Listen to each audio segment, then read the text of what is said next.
Ova salata je zaista odlična i sama po sebi, međutim ona može biti temelj i ideja za lagani ljetni ručak, uz neku ribu ili meso sa strane. Ako ostane za večeru, i još bolje, jer je zaista osvježavajuća i još finija kada se dobro ohladi.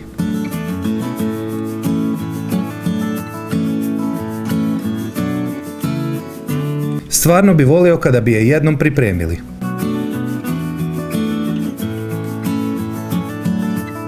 Pa krenimo s receptom.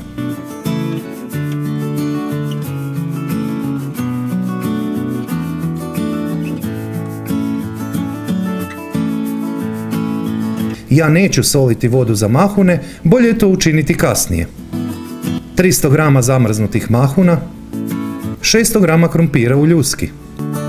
Mahune koje sam ja koristio su bile kuhane za 5 minuta.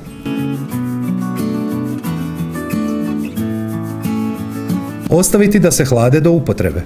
Krumpire kuhajte još oko 15 minuta, ovisno o njegovoj veličini. Ostaviti da se hlade oko 10 minuta. Krastavac.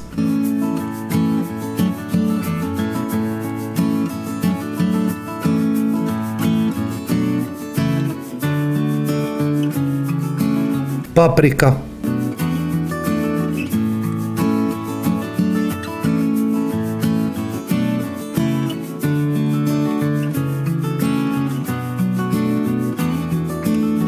Jedan luk.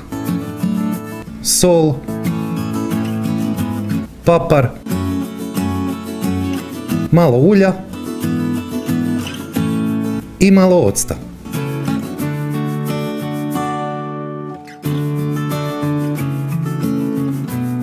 Opcija ako imate malo sušenog kopra, netko kaže mirođije.